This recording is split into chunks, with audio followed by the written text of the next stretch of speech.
right, welcome back. Today we're going to be talking about photosynthesis and cellular respiration. Right now we're just going to talk about those two things on a large scale, and next time there will be a video about some in details about cellular respiration. All right, so first, just a little bit of review about energy. Energy can come in many different forms, including light, heat, chemical energy, nuclear energy, and electrical energy. In our bodies and in living things, energy is stored in chemical bonds. And the way that we release that energy is by breaking the bonds. So we store energy in bonds, and the way that we can get that energy out of the bond is by breaking the bond. So when we break things down, we release the energy that is stored in the bond. And all living things, no matter what they are, require and need energy. And the way that you get your energy depends on the type of organism that you are. So plants capture sunlight to produce food or glucose, and therefore they are called autotrophs because they make their own food. Animals, on the other hand, get their energy from consuming other things, and they are called heterotrophs because they rely on others to get their food. So remember, that's back in ecology. Auto means self, troph means feeding, so self-feeding. Heterotroph, other, feeding. So hetero means other, troph means feeding, so they feed on other things. So you might ask, where does this energy come from? So plants and a few other organisms, but mainly plants, are going to use light energy that comes from the sun to produce their food. So plants use light from the sun, the light energy, it comes from the sun, to produce their food. Heterotrophs, on the other hand, again, they feed on other things to get their energy. So examples of heterotrophs are going to be things consumers, which are things that eat, like animals, fungi, and most bacteria are actually heterotrophs. We're relying on other things to get their food. Autotrophs make their own food. They're also called producers. Examples are plants, and there are some examples of photosynthetic bacteria like algae that are going to be able to use the sun to make their food as well. The general flow of energy through the environment starts with the sun. The center, or the ultimate source of all energy, is the sun. So the ultimate source of all energy on Earth is the sun.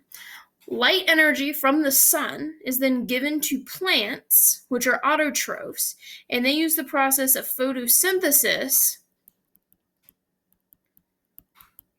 to make food from the light energy. And then heterotrophs, an example would be rabbits or anything that eats, can eat the plants, and then they're going to use cellular respiration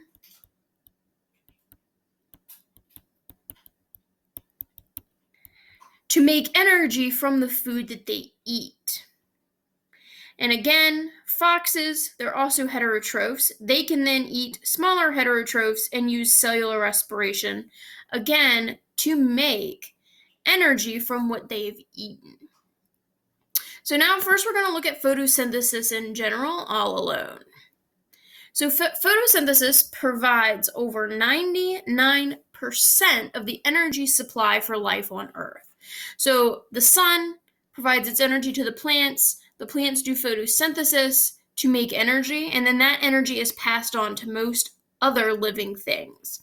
And again, this process uses solar energy, which is energy from the sun, to convert water and carbon dioxide into oxygen and glucose. So we're going to get into the chemical equations for this. So the equation for photosynthesis is going to be here. 6 molecules of carbon dioxide, so you'll need to know that CO2 is carbon dioxide, and water, in addition to sunlight, which is a form of energy, are used to make, the arrow means to make. So carbon dioxide, water, and sunlight are used to make glucose and oxygen. And this is the process of photosynthesis. One thing to remember, reactants. The reactants are what you put in.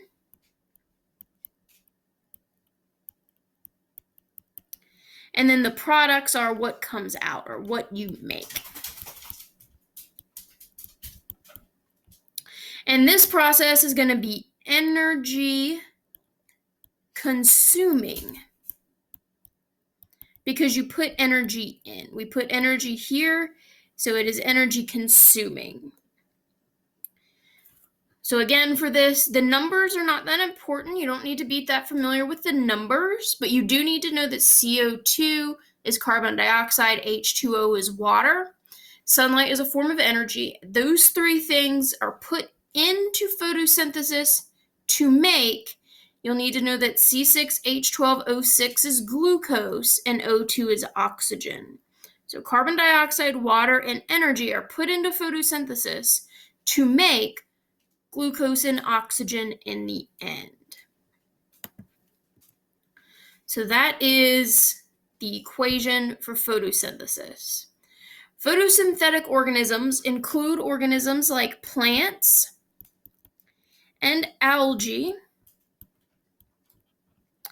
You will need to go back and remember that the chloroplast is the organelle that does photosynthesis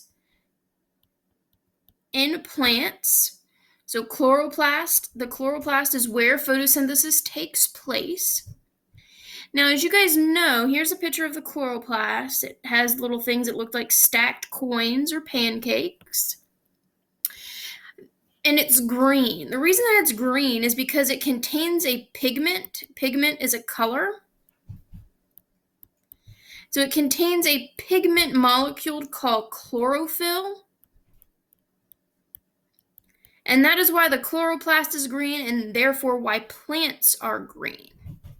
The chlorophyll is important to absorb sunlight so that photosynthesis can actually happen.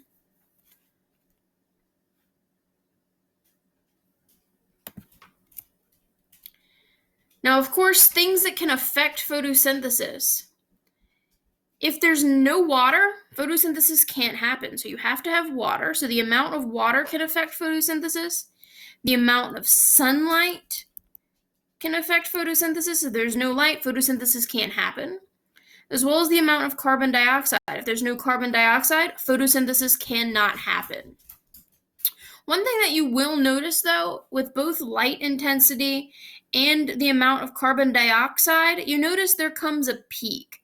So at some point, the amount of light doesn't matter anymore.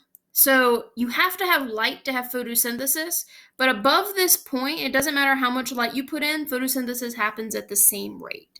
But you need all three to happen. So we're going to look at, again, summary of photosynthesis.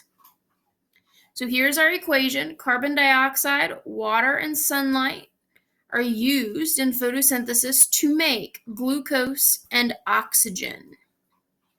So carbon dioxide in the presence of water and sunlight will react to form glucose. Glucose is a sugar, and oxygen gas.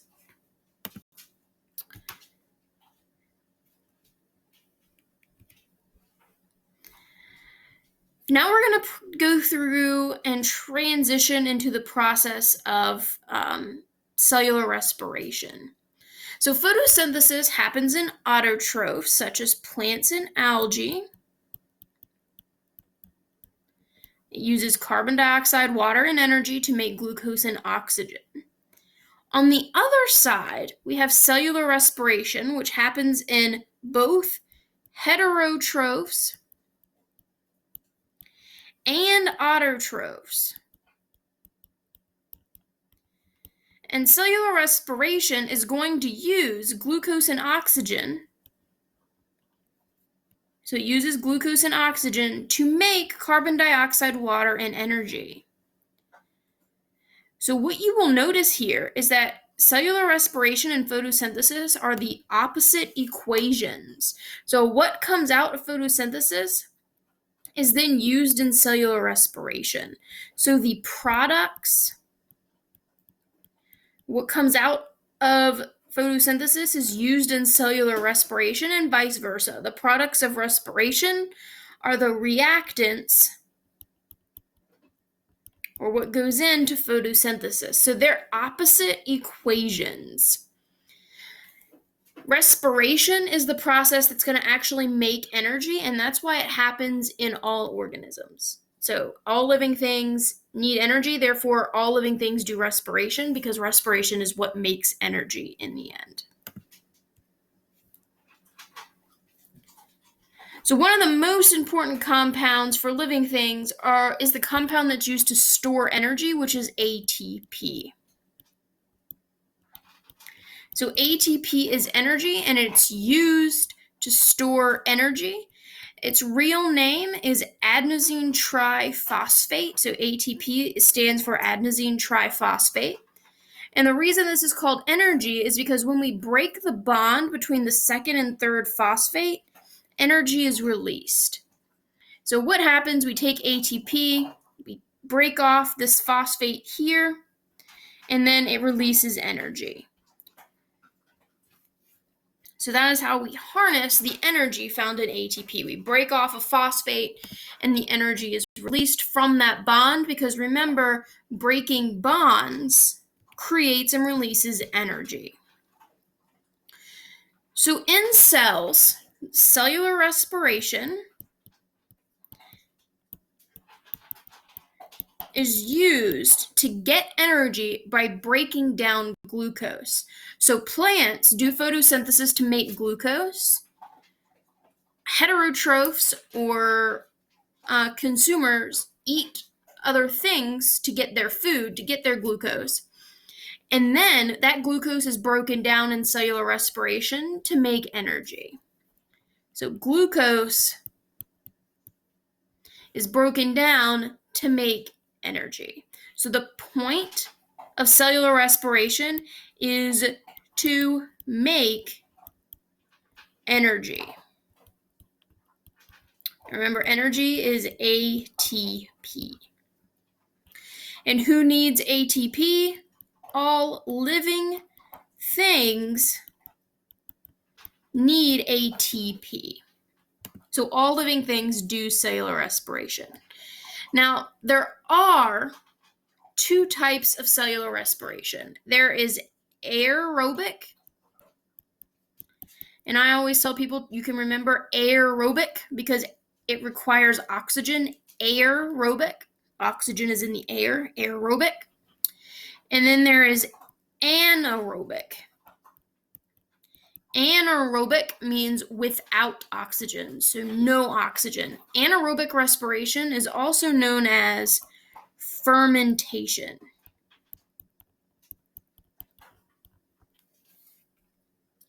Now, cellular respiration,